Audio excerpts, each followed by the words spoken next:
آج ہم فتنہ قبر سے بچانے والے اعمال مختصر سے دہرائیں گے۔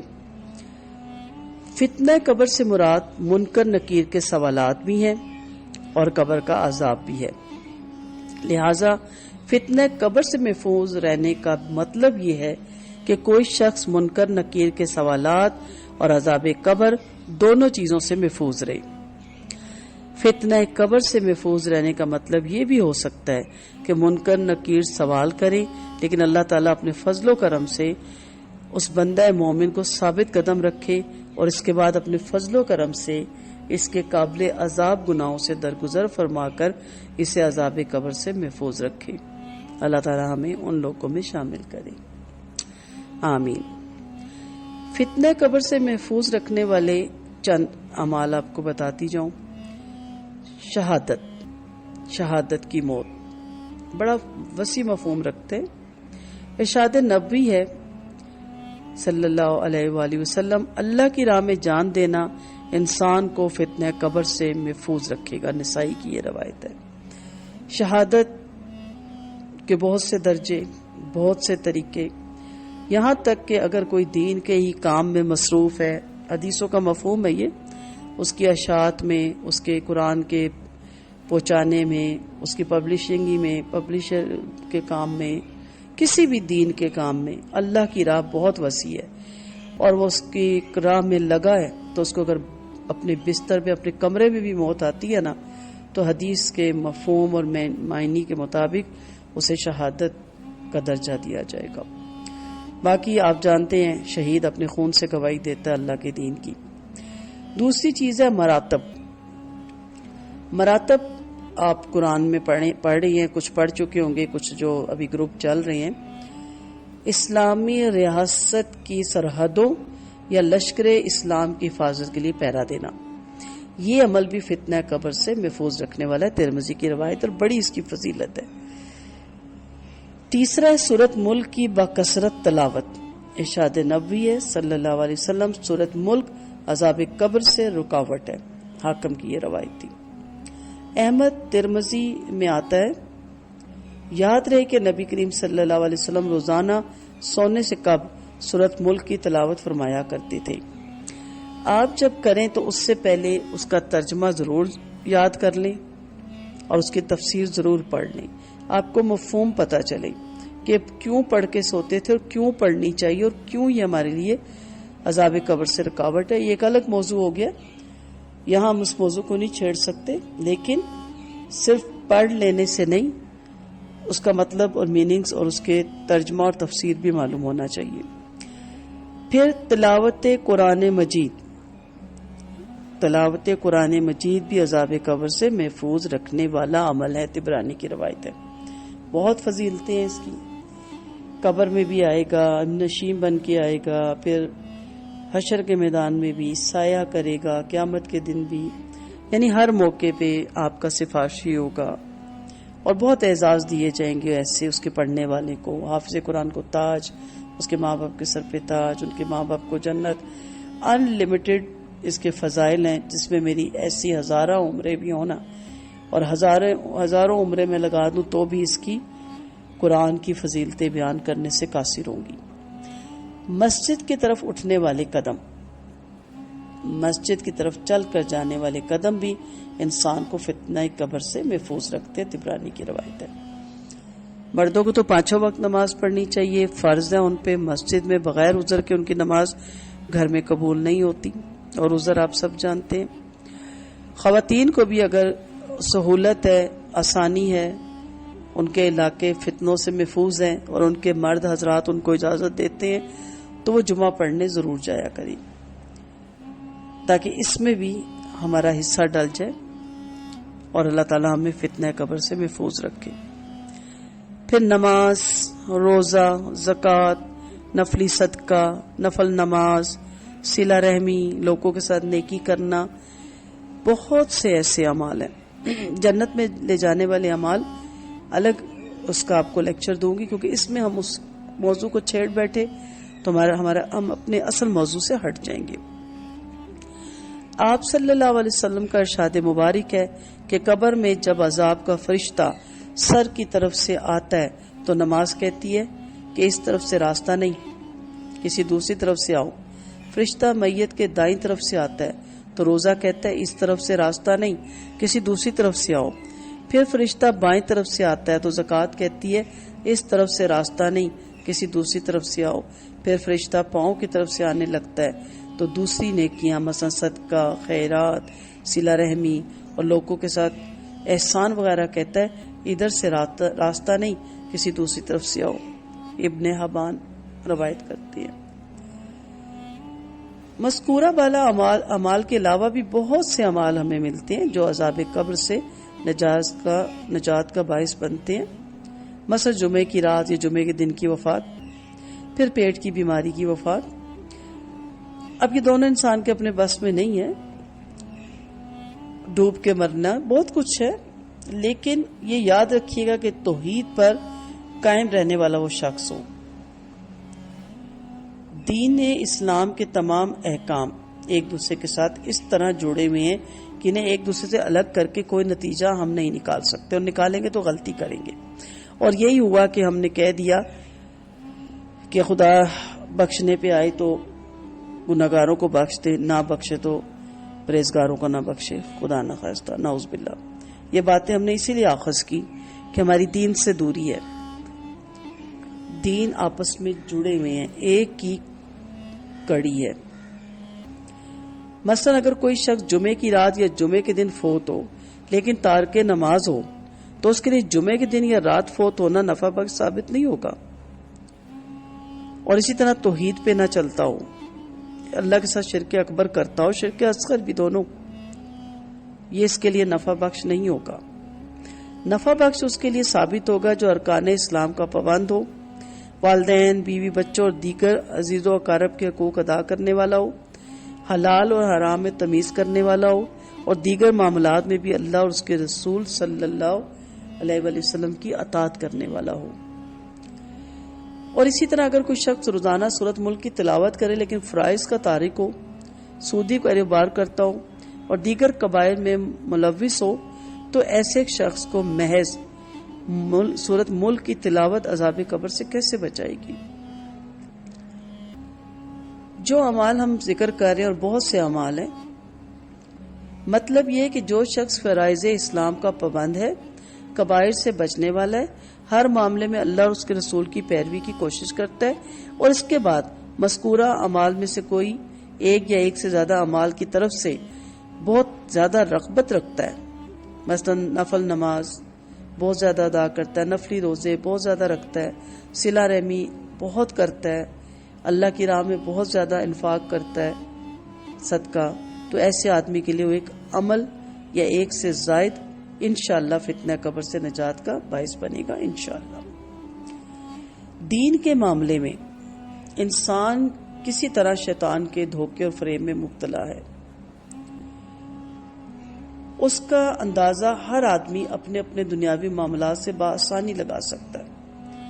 آپ غور کریں، دنیا میں اگر کسی شخص کو پہلی بار کسی دوسرے ملک کا سفر درپیش ہو تو انسان اپنی منزل پر بخیر و عافیت پہنچنے کے لیے بات بات پر کس طرح تجسس کرتا ہے۔ راستے میں آنے والی معمولی سے معمولی پریشانی کے بارے میں بھی ہر اس آدمی سے مشورہ کرتا ہے جس نے اس ملک کا سفر کیا ہو۔ پاسپورٹ، ویزا اور ٹکٹ وغیرہ کے لیے صرف اس لیے منہ مانگے دام دیتا ہے کہ سارے کام قانون کے مطابق ہونے چاہیے تاکہ راستے میں کوئی تکلیف یا پریشانی نہ اٹھانی پڑے۔ اپنے سامان سفر کو آدمی پوری احتیاط سے چیک کرتا ہے تاکہ کوئی ممنوعہ چیز ساتھ نہ ہو جو راستے میں چیکنگ کے وقت انسلٹ کا باعث بنے، بے عزتی کا باعث بنے۔ جہاز میں سوار ہونے کے بعد سفر کی احتیاطی تدبیروں کا آدمی غور سے مطالعہ کرتا ہے کہ کہیں کوئی غیر متوقع حادثہ پیش نہ آ جائے۔ گویا دوران سفر کسی بھی تکلیف اور پریشانی سے بچنے کے لیے ہر وہ تدبیر اختیار کرنے میں پوری طرح وہ جان لگاتا ہے جو اسے کوئی بتائے۔ یہ تو ہے دنیا کا معاملہ، اب دین کا معاملہ لیتے ہیں۔ کائنات کے سب سے زیادہ سچے، سب سے زیادہ امانت دار، سب سے زیادہ خیر خواہ اور سب سے زیادہ ہمدرد شخص حضرت محمد صلی اللہ علیہ وسلم نے ہمیں دنیاوی زندگی کے بعد پیش آنے والے سفر کے تمام خطرات سے ایک ایک کر کے آگاہ فرمایا اور پھر ان خطرات سے بچنے کی تدبیریں بھی بتا دی. لیکن ہم میں سے کتنے ہیں جو ان خطرات سے بچنے کے لیے فکر مند ہے اور حفاظتی تدبیر پر عمل کرنے کی کوشش کر رہے ہیں؟ اکثریت ایسے لوگوں کی ہے جس پر خطر سفر پر خالی ہاتھ روانہ ہو جاتی ہے. اللہ تعالی ہمیں شیطان کے مکر و فریب سے محفوظ رکھے. ہمیں دین کے معاملے میں حق بات سمجھنے اور اس پر عمل کرنے کی توفیق عطا فرمائے. ہم جس دنیا میں پھنس چکے ہیں اور جس دنیا میں لگے ہوئے ہیں اور جس دنیا میں جو کچھ بنا رہے ہیں وہ ہمارے کچھ کام نہیں آئے گا. ضرورت کے تحت زندگی ضرور گزاریں، سہولت کے تحت بھی گزاریں، لیکن سہولت سے آگے بڑھ کے آسائش پھر آرائش ان چیزوں میں پڑ جاتا ہے انسان. روز قیامت اللہ تعالیٰ ہم سے یہ نہیں مانگیں گے، نہیں پوچھیں گے کہ آپ کتنے مربع فٹ کے گھر میں رہتے تھے، آپ کے گھر کا سائز کیا تھا، اس میں کتنے کمرے، کتنی الماریاں اور کتنے فرنیچر تھے، بلکہ وہ ہم سے اس چیز کا پوچھیں گے کہ آپ نے ایسے کتنے لوگوں کی مدد کی جو بے گھر تھے اور آپ نے ان کی چھت کا کتنا انتظام کیا. وہ ہم سے یہ نہیں پوچھیں گے کہ آپ کی تنخواہ اور آپ کی آمدنی کتنی تھی. وہ پوچھیں گے کہ آپ نے یہ پیسے کسی کا حق چھین کر تو نہیں کمائے. وہ ہرگز نہیں پوچھیں گے کہ آپ کا عہدہ کیا تھا. وہ پوچھیں گے آپ نے اپنے عہدے کے ساتھ کتنی وفاداری کی، کتنی ایمانداری سے نبھایا عہدہ.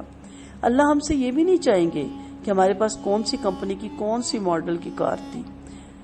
وہ یہ ضرور پوچھیں گے ہم نے کتنے بوڑھوں، کتنے معذوروں کو لفٹ دی، ان کی مدد کی، انہیں منزل تک پہنچایا. وہ یہ نہیں پوچھیں گے کہ آپ کے الماری میں کتنے اور کون سے فینسی کپڑے موجود تھے، کس کس برانڈ کے. وہ یہ ضرور پوچھیں گے کہ آپ نے کتنے لوگوں کو کپڑے لے کر دیے جو پیبند لگا کر اپنی عزت چھپاتے تھے. اللہ کو اس سے بھی کوئی غرض نہیں کہ آپ کے والدین نے آپ کی کتنی خدمت کی یا آپ کا کتنا خیال رکھا. وہ یہ ضرور آپ سے پوچھیں گے آپ نے اپنے والدین کی کتنی اطاعت کی، کتنی فرمانبرداری کی، آپ نے کتنی مرتبہ ان کی جھٹکیاں برداشت کی، انہیں اپنے ہاتھ سے کھانا کھلایا، ان کا منہ صاف کیا، ان کے جوتے سیدھے کیے. وہ یہ بھی نہیں اللہ آپ سے پوچھے گا کہ آپ کے کتنے دوست تھے، کتنا ہلکا باپ تھا. وہ پوچھے گا اللہ ہم سے کتنی مرتبہ آپ اپنے دوستوں کے کام آئے، آپ نے مشکل میں ان کی کس قدر مدد کی. اللہ کبھی یہ نہیں پوچھیں گے آپ کے ہمسائے میں کتنے گھر، کتنے لوگ آباد تھے. ہاں یہ ضرور پوچھیں گے آپ کتنی دفعہ ان کے دکھ درد میں شریک ہوئے. وہ یہ بھی نہیں پوچھیں گے اللہ تعالیٰ آپ کے پاس آس پاس کتنے ہاسپٹل، کتنے قبرستان تھے. ہاں یہ ضرور پوچھیں گے آپ کتنی مرتبہ مریضوں کی تیمارداری کے لیے گئے، آپ نے کتنی مرتبہ آخرت کو یاد کرنے کے لیے قبروں کا رخ کیا. وہ یہ بھی نہیں پوچھیں گے کہ آپ نے اپنے حقوق پائے یا نہیں. یہ ضرور اللہ پوچھیں گے آپ نے اپنے ارد گرد کتنے انسانوں، کتنے جانوروں، کتنے پرندوں کے حقوق ادا کیے. وہ آپ سے یہ بھی نہیں پوچھیں گے کہ آپ نے زندگی میں کتنی مرتبہ سچ بولا. وہ پوچھیں گے آپ نے فلاں موقع پر اتنے جھوٹ کیسے بولے، غیبت، چغلی اور منافقت کیوں کی. وہ یہ بھی نہیں پوچھیں گے کہ آپ نے کتنی مرتبہ زیادہ پیسوں، زیادہ آمدنی کے مواقع حاصل کیے. وہ ضرور پوچھیں گے کتنی مرتبہ آپ نے ایسے مواقع کے حصول سے انکار کیا جن سے حرام کا لقمہ حاصل ہوتا تھا اور جن سے آپ کی اور آپ کی فیملی کی دنیا اور عاقبت خراب ہوتی تھی. اللہ تعالیٰ یہ بالکل نہیں پوچھیں گے کہ آپ کیسی دنیا، کیسی زندگی پا کے آئے، کیسی زندگی آپ کو ملی. ہاں یہ اللہ آپ سے ضرور پوچھیں گے یہ لمحات زندگی کے اور یہ وقت کیسے گزارا.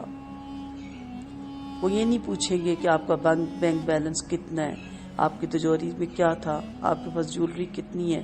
ہاں یہ وہ ضرور پوچھیں گے کہ آپ کے پاس اس میں سے کسی بے سہارا، بے کس کو کچھ دیا، ان کی کتنی مدد کی. تو بہت ڈیٹیل ہے. اللہ کے عذاب قبر سے بچانے کے لیے بہت سے اعمال ہیں اور اگر آپ اس میں لگ جائیں تو زندگی بڑی خوبصورت ہو جاتی ہے. قبر میں نمازی کی بڑی شان ہوگی. نماز اسلام کا دوسرا اہم رکن ہے اور اس کی فضیلت کے بارے میں نبی کریم صلی اللہ علیہ وسلم سے بہت سی حدیثیں مروی ہیں. آپ صلی اللہ علیہ وسلم کا ارشاد مبارک ہے دن میں 5 مرتبہ غسل کرنے والا آدمی جس طرح میل کچیل سے صاف ہو جاتا ہے اسی طرح 5 مرتبہ نماز پڑھنے والا آدمی گناہوں سے پاک صاف ہو جاتا ہے۔ بخاری اور مسلم کی حدیث ہے۔ آپ نے فرمایا کہ 5 نمازیں پڑھنے والے سے اللہ تعالیٰ جنت کا وعدہ فرماتا ہے۔ احمد اور ابو داؤد کی روایت ہے۔ آپ صلی اللہ علیہ وسلم نے نماز کو اپنی آنکھوں کی ٹھنڈک قرار دیا۔ احمد اور نسائی کی روایت ہے۔ قرآن مجید میں اللہ تعالیٰ نے کامیاب لوگوں کی نشانی یہ بتلائی کہ وہ اپنے نمازوں کی حفاظت کرنے والے ہیں۔ سورۃ مومنون آیت نمبر 9۔ نماز کی اہمیت کے پیش نظر آپ صلی اللہ علیہ وسلم کی حیات طیبہ کی آخری وصیت نمازی کے بارے میں تھی کہ اے لوگوں، نماز کی حفاظت کرنا اور اپنے غلاموں کا خیال رکھنا۔ آگے وہ لیکچر آئیں گے جس میں بے نمازی کے عذاب کا بھی ذکر ہوگا۔ اللہ تعالیٰ ہمیں اس میں شامل نہ کرے۔ برزخی زندگی میں نماز کی فضیلت کا ایک بڑا ہی منفرد اور اہم پہلو ہمارے سامنے آتا ہے۔ آپ صلی اللہ علیہ وسلم نے فرمایا کہ جب منکر نکیر مومن کو قبر میں اٹھا کر بٹھا دیتے ہیں تو اسے سورج غروب ہوتا دکھائی دیا جاتا ہے، اور اس کے بعد منکر نکیر اور مومن آدمی کے درمیان یہ مکالمہ ہوتا ہے۔ منکر نکیر کہتا ہے جو شخص تمہارے درمیان بھیجے گے ان کے بارے میں تمہارا کیا عقیدہ ہے؟ مومن کہتا ہے ذرا ہٹو، پہلے مجھے نماز پڑھنے دو۔ منکر نکیر کہتے ہیں نماز پھر پڑھ لینا، پہلے ہمارے سوالوں کا جواب دو۔ مومن کہتے ہیں اس شخص حضرت محمد صلی اللہ علیہ وسلم کے بارے میں تم مجھ سے کیا پوچھنا چاہتے ہو؟ منکر نکیر کہتے ہیں جو کچھ ہم پوچھ رہے ہیں اس کا جواب دو۔ مومن پھر کہتا ہے ذرا ہٹو، پہلے مجھے نماز پڑھنے دو۔ منکر نکیر کہتے ہیں نماز پھر پڑھ لینا، پہلے ہمارے سوال کا جواب دو۔ مومن کہتا ہے تم مجھ سے بار بار کس چیز کے بارے میں پوچھ رہے ہو؟ منکر نکیر کہتے ہیں ہمیں بتاؤ جو شخص تمہارے درمیان تھا یعنی حضرت محمد صلی اللہ علیہ وسلم، ان کے بارے میں تمہارا کیا عقیدہ تھا، ان کے بارے میں تمہاری شہادت کیسی ہے؟ مومن کہتا ہے میں گواہی دیتا ہوں کہ محمد صلی اللہ علیہ وسلم اللہ کے بندے، اور میں گواہی دیتا ہوں کہ وہ اللہ کی طرف سے حق لے کر آئے۔ منکر نکیر کہتے ہیں تم نے اسی عقیدے پر زندگی گزاری، اسی پر مرے، انشاءاللہ اسی پر قیامت کے روز اٹھو گے۔ منکر نکیر اور مومن آدمی کی باہمی گفتگو کے الفاظ غور سے پڑھیے اور پھر آپ کو یقین ہو جائے گا کہ ایک طرف نئی غیر انسانی مخلوق، ڈرونی شکلیں، کڑکڑاتی گرجتی آوازیں، تنہائی، تاریکی، بند جگہ، تنہائی، اور دوسری طرف نمازی کی یہ شان کہ گھبراہٹ کا نام و نشان تک نہیں، گفتگو میں اطمینان اور وقار، اس غضب کا جیسے کسی آقا کے سامنے اس کے نوکر کھڑے ہوں جو بار بار کوئی بات پوچھ رہے ہیں اور آقا ان کی پرواہ کیے بغیر کسی دوسرے اہم کام میں مگن ہو۔ سبحان اللہ، قبر میں نمازی آدمی کا یہ وقار، اطمینان اور بے خوفی محض اور محض نماز کی برکت سے ہوگی، جس پر دنیا میں وہ اس سختی سے کار بند رہیں گے کہ قبر میں سورج غروب ہوتا دیکھتے ہی ہر قسم کے خوف اور گھبراہٹ سے بے نیاز ہو کر نماز کی فکر میں لگ جائیں گے، اور فرشتوں کے بار بار اصرار کے باوجود ان کی طرف توجہ نہیں دیں گے۔ نمازی آدمی از خود جب یہ محسوس کرے گا کہ عالم برزخ ہے اور یہ نماز کی جگہ نہیں ہے تو پھر فرشتوں کی طرف متوجہ ہو کر اطمینان سے ان کے سوالوں کا جواب دے گا۔ اس سے قبل آپ عذاب قبر سے بچنے والے اعمال پڑھ چکے ہیں کہ نماز بھی ان اعمال میں سے ہے جو قبر میں انسان کی حفاظت کرے گی۔ اس سے یہ اندازہ لگایا جا سکتا ہے کہ قیامت سے پہلے ہی نماز اپنے پڑھنے والوں کے لیے کس قدر باعث رحمت اور آرام جا ثابت ہوگی۔ یاد رکھیے قیامت کے روز حقوق اللہ میں سب سے پہلے نمازی کا حساب ہوگا، ترمذی کی روایت ہے۔ تو میری بہنوں، دینی بہنوں، دینی بیٹیوں، میری دینی فرینڈز، میں آپ سے یہی ریکویسٹ کروں گی کہ اپنی نمازوں کو اول وقت میں ادا کرنے کی کوشش کریں اور پابندی بھی کریں اور تمام ارکان صحیح طریقے سے ادا کریں اور اس کی تمام شروط کو پورا کریں اور نماز نبوی سیکھیں جس طرح میرے نبی کریم صلی اللہ علیہ وسلم نماز پڑھتے تھے، اور وقت نکالیں اپنے لیے، اپنے قبر کے فتنوں سے بچنے کے لیے اشراق اور چاشت کی بھی عادت ڈالیں اور ہمت کریں، تہجد بھی پڑھیں، آگے بڑھیں۔ ابھی جوان ہے جو صحت مند ہے وہ غنیمت جانے صحت کو، جوانی کو، وہ غنیمت جانے ابھی فرصت کو، اس سے پہلے کہ وہ بڑھاپا آ جائے جو ہلا مارے، جس میں رکھتے بھی یاد نہ رہیں۔ اس جوانی کو دنیا کو بنانے سنوارنے پہ نہ لگا دیں، سجے سورے، آپ کا حق ہے، لیکن اتنا اس میں مگن نہ ہو جائیں کہ آپ کو ہوش ہی نہ رہے کہ مجھے اپنی قبر میں جا کے اس کو بھی سجانا سنوارنا ہے۔ گھر کا بھی خیال رکھیں، پر اتنا پھیلاؤ مت کریں، اتنا سامان مت بنائیں کہ اس کو سجانے، سنوارنے، صفائی میں، سنبھالنے میں ہی آپ کی عمر عزیز خرچ ہو جائے، تو یہی رہ جائے گا سب کچھ۔ ساتھ آپ کے قبر میں آپ کے اعمال جائیں گے، اور اس میں قبر کے فتنے سے بچانے والی سب سے پہلی چیز نماز، اور پھر حقوق اللہ میں ترازو میں سب سے پہلے رکھی جانے والی چیز نماز۔ تو وہ ضرور غور و فکر کریں جو نماز پڑھتے ہی نہیں، وہ ضرور اس چیز پہ توجہ دے۔ اللہ تعالی ہم سب کو 5 وقت کا نمازی بنائے، اور اس کے علاوہ نوافل کی بھی اللہ تعالی ہمیں توفیق دے، اور نماز نبی کریم صلی اللہ علیہ وسلم کی طرح سنت کے مطابق ادا کرنے کی توفیق دے، اور اللہ تعالی ہم سب کی نمازوں کو شرف قبولیت عطا کرے۔ دعاؤں کی طالب رخسانہ اجاز، السلام علیکم ورحمۃ اللہ وبرکاتہ۔